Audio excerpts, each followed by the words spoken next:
David, déjà 8 ans que tu as gagné le Moselle Open. Est-ce que quand tu es revenu, encore une fois aux arènes de Metz, tu as eu des flashbacks de ta victoire de 2014? Ouais, puis c'était vraiment au même endroit. Chaque fois que je reviens dans la salle, etc., ça me donne de bons souvenirs et je suis content de revenir, pas chaque année, mais quand ça se met, je ne suis pas blessé et que je peux revenir, parce que je n'avais pas pu défendre mon titre en 2015 quand je suis revenu. Ça s'était pas mis pour moi, mais cette année je suis content de revenir et d'être ici. Il y a toujours pas mal de supporters belges qui viennent aussi, donc c'est beaucoup de souvenirs quand je suis ici, donc c'est toujours un plaisir de revenir. Est-ce que ce sacre a une importance un petit peu particulière dans ton cœur? C'est le deuxième de ta carrière, c'est pas le premier, donc c'est un petit peu différent.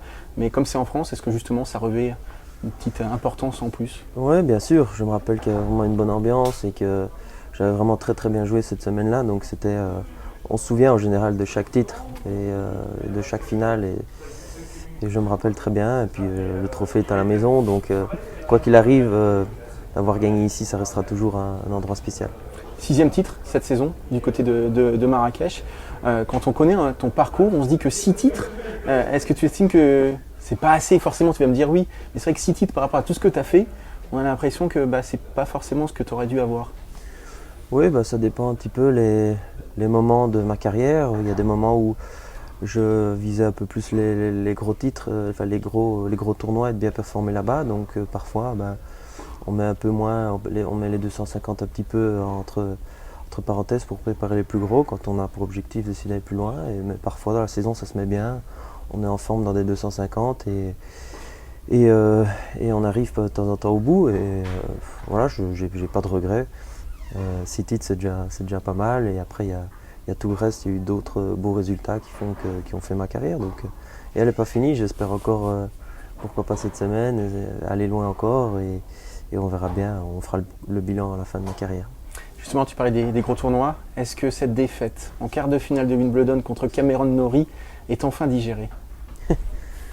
Oui, ça restait un très bon tournoi où j'ai vraiment bien joué là-bas. C'est un de mes tournois préférés aussi. J'aime bien jouer sur gazon, j'ai souvent bien joué là, sur herbe. Donc non, c'est un tournoi important et d'avoir été aussi proche d'une première demi-finale en Grand Chelem, c'était une belle occasion. Maintenant, Norrie jouait vraiment très bien aussi. Il le prouve depuis plusieurs mois maintenant qu'il a sa place dans le top 10. Et c'est un joueur très compétitif qui est très dur à jouer. Donc il n'y a pas vraiment de regret sur ce match. J'avais vraiment tout donné pour essayer d'aller un step plus loin, mais voilà, ce ne sera pas pour cette fois-ci. Je parle de digérer puisque c'est vrai que depuis, notamment sur la tournée américaine, ça s'est pas super bien passé. Non, il n'y a pas eu beaucoup de victoires, il n'y a pas eu de très bonnes sensations sur le ciment américain. C'est toujours une surface où j'ai dû m'adapter, où il peut faire très chaud aussi, très humide.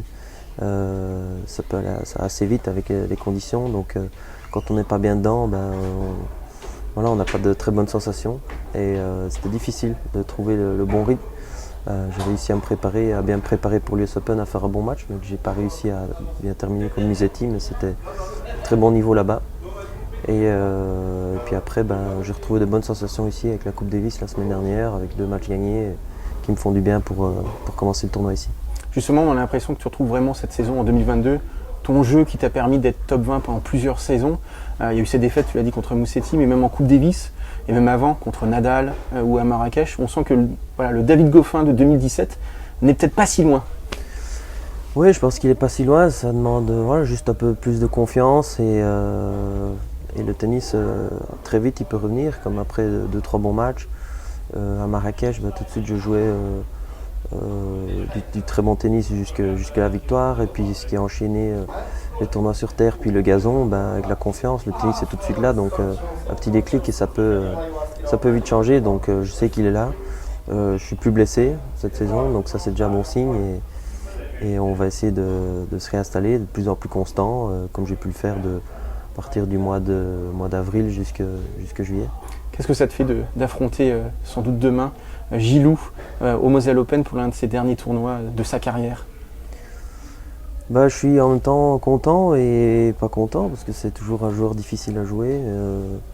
Mais en même temps, je suis content de rejouer un match contre lui avant la fin de sa carrière de cette saison-ci. Donc pouvoir moi rejouer une fois contre lui, ça me fait plaisir. Mais Je sais que c'est pas évident parce que c'est un contexte particulier. C'est un tournoi spécial aussi pour lui qu'il a remporté plusieurs fois. C'est en France, donc ce sera une ambiance différente que les autres matchs où j'ai pu jouer contre lui. Donc, mais en même temps, ce sera, j'espère, un bon match des deux côtés et j'espère quand même le gagner. Tu mènes au point, tu mènes 3-2 dans les confrontations, même si ça fait 3 ans que vous n'êtes pas joué. Ouais, ça a toujours été très équilibré, très dur les matchs, dans le sens où il y a beaucoup de rallyes. Tous les deux, on est des joueurs de fond de cours, on aime bien frapper beaucoup de balles et c'est jamais évident de jouer contre lui. Donc voilà, je suis sûr qu'il veut bien faire en ce moment, il veut bien terminer. Et moi, j'essaye de retrouver de bonnes sensations et de bien terminer ma saison aussi. Donc j'espère que ce sera un bon match. Justement, tu t'es beaucoup inspiré de Gilles Simon, au moins au tout début de ta carrière. Vous avez quand même un petit peu le même jeu.